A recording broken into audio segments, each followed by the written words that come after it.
Salut tout le monde, bienvenue sur la chaîne de Synopsia. J'espère que vous allez bien. Aujourd'hui on se retrouve pour un zoom sur manga et toujours assuré sans spoil.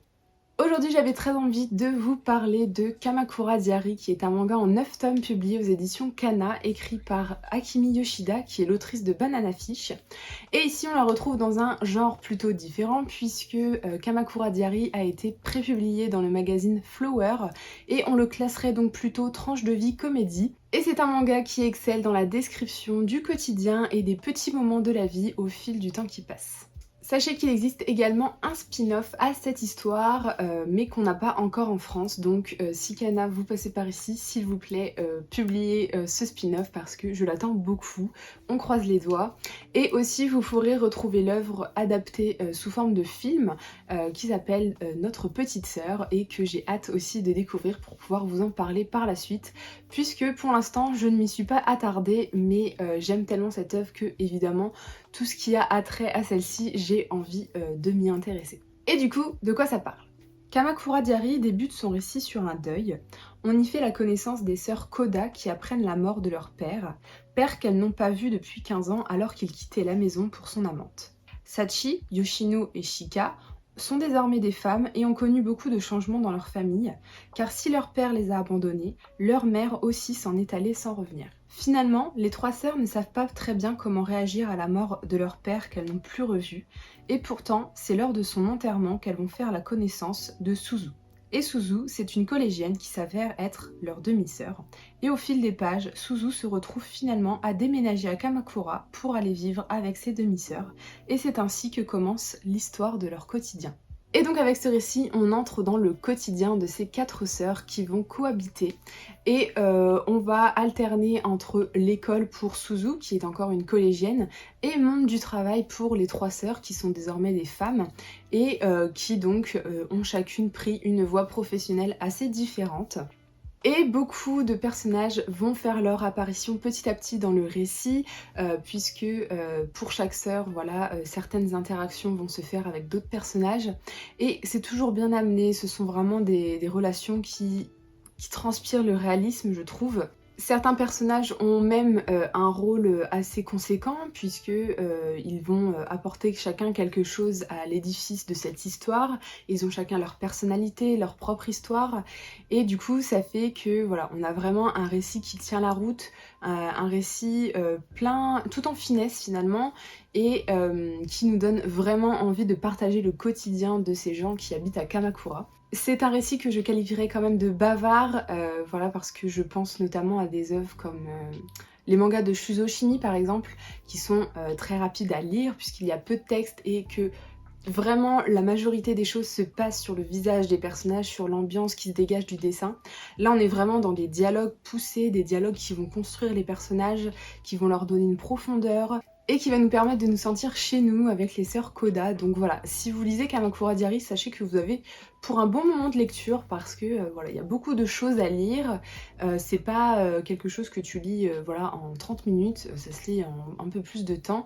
Et je pense que les 9 tomes ne s'enfilent pas non plus en une journée. Ou alors si vous l'avez fait, bravo, mais je trouve quand même que c'est assez dense et que on a envie de prendre son temps parce que voilà, c'est un récit où c'est tout en douceur et que voilà, il y a beaucoup de choses qui s'y passent.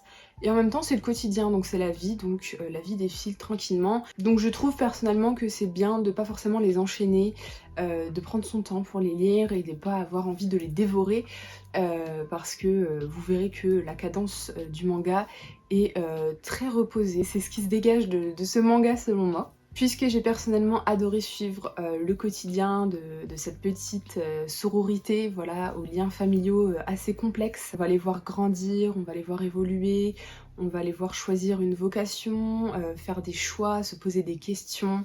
C'est vraiment ce genre de récit que j'aime bien. Et là vraiment avec Kamakura Diary, je trouve qu'on est vraiment dans le pur et dur du tranche de vie. Voilà, je pense ne pas avoir lu une œuvre aussi purement tranche de vie que Kamakura Diary. Par contre, je tiens quand même à le préciser parce que c'est quelque chose que j'ai quand même remarqué dans ma lecture. On a quand même la mort, la thématique de la mort qui plane pas mal sur le récit, la mort, la maladie, le handicap. Et ça peut être lourd pour certains, donc je tiens à le préciser. Mais en même temps, comment parler de la vie sans parler de la mort, puisque pour moi, finalement, la mort donne toute son importance à la vie, donc forcément c'était un petit peu essentiel d'en parler, je trouve, et d'en faire quelque chose qui intervient particulièrement dans ce récit, selon moi. Donc voilà, c'est pas quelque chose qui m'a gênée de mon côté, je sais que ça a gêné certaines personnes, mais voilà, il y a un peu la balance, et voilà, comme je vous disais, je ne me vois pas parler de la vie sans parler de la mort, puisque l'une ne va pas sans l'autre. Et c'est là que je trouve que Akimi Yoshida a un vrai talent de scénariste, parce qu'elle arrive vraiment à donner vie à des petites scènes du quotidien. Tu sens qu'elle y a passé du temps, que tout est fait voilà, avec une certaine finesse. Et elle arrive vraiment à donner vie à des personnages dans un quotidien plutôt classique finalement, et rendre tout ça charmant, avoir envie de voir évoluer tous ces petits personnages, les voir grandir, les voir prendre des décisions, les voir se chercher et se trouver. Et le tout dans un joli cadre de vie qui est la sororité, et aussi le charme ambiant de la petite ville de Kamakura, que personnellement je suis vraiment tombée sous le charme.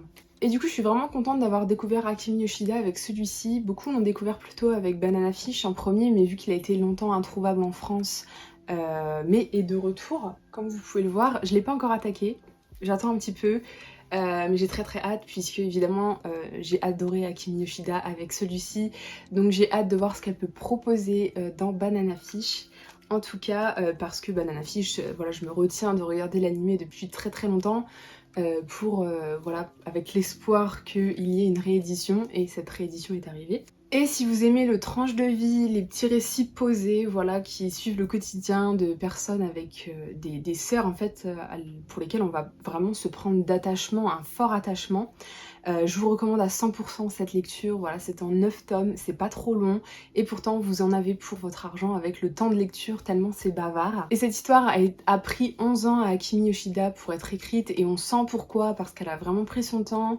On sent qu'elle y a mis du cœur pour voilà, nous transmettre des messages importants, des messages sur la vie, finalement, qu'est-ce que la vie, comment profiter de la vie, etc. Et tout ça est vraiment très doux, je trouve. C'est vraiment un récit doux, mais pour autant, c'est pas un récit qui vous laissera de marbre. Car oui, la vie est belle, mais la vie est aussi douce, amère, et c'est ce que je ressens avec cette œuvre, c'est que il y a beaucoup de positifs dans la vie, mais que des fois la vie te prend par surprise, et il se passe des choses qui vont te faire t'effondrer, mais que tu vas devoir te relever, et voilà, c'est quelque chose que j'ai vraiment beaucoup aimé. Finalement, je dirais que Kamakura Diary, c'est quand même une œuvre pour tous, qui apporte beaucoup de thématiques, des thématiques dans lesquelles on se reconnaît, avec des petites scènes du quotidien qui forcément vous rappelleront quelque chose, et le tout est évidemment assaisonné d'un petit humour léger, voilà, qui apporte son petit charme à l'histoire. En bref, on a vraiment une œuvre familiale qui traite de l'amitié, du deuil, de l'amour, de la vocation, du handicap, de la maladie, et aussi du temps qui passe. Effectivement, ça c'est quelque chose qui représente pas mal l'histoire, puisque voilà, la vie c'est juste le temps qui passe, et voilà, ça ne cesse jamais. C'est un récit émouvant, c'est la vie, vous l'aurez compris, c'est pour moi un incontournable et un coup de cœur. J'ai vraiment eu du mal à quitter Kamakura et ses sœurs, vraiment qu'on se prend d'attachement. J'ai vu beaucoup d'avis aussi de personnes qui disaient ne pas avoir de sœurs, et pourtant qui ont réussi à ressentir vraiment tout ce lien qui les lie à ces sœurs, qui est si particulier finalement. Et je trouve ça dingue de réussir à transmettre ça. Donc voilà, je ne peux pas vous en dire plus, parce que comme je vous disais, voilà, c'est vraiment un petit quotidien qu'on suit. On aborde plein de petites thématiques de la vie que je vous ai pas mal résumées quand même. Et le reste, c'est à vous de le découvrir, c'est à vous de voir comment les personnages vont évoluer, comment ils vont grandir, les obstacles qu'ils vont traverser, est-ce qu'ils vont y arriver ou est-ce qu'ils vont échouer. Et c'est à vous en fait de créer ce lien avec ces sœurs qui sont vraiment formidables, et que voilà, j'ai envie d'être leur sœur juste. Donc voilà, Kamakura Diary. 9 tomes, 9 tomes, voilà, ça vous prendra seulement 9 tomes, qu'est-ce que je voulais que je vous dise de plus? Donc voilà, c'est la fin de cette vidéo et de ce zoom sur Kamakura Diary. Je suis très contente d'en avoir parlé, parce que je n'en avais pas reparlé depuis le mois de mars. Je crois que j'ai lu ce manga, que je l'ai terminé en tout cas. Et je suis très contente, j'espère vraiment que vous allez laisser sa chance à ce manga si ça vous intéresse évidemment. et que voilà, vous allez tomber sous le charme des sœurs Koda qui sont juste incroyables. Je les aime beaucoup, j'ai déjà envie de le relire, mais avant je vais laisser sa chance à Banana Fish. En tout cas, merci beaucoup d'être allé jusqu'au bout de cette vidéo. N'hésitez pas à me dire si vous voulez que je parle d'un manga en particulier en commentaire, si vous allez craquer sur Kamakura Diary ou pas. Et moi comme d'habitude, je vous souhaite de bonnes lectures et de bons visionnages et je vous dis à la prochaine vidéo. Salut!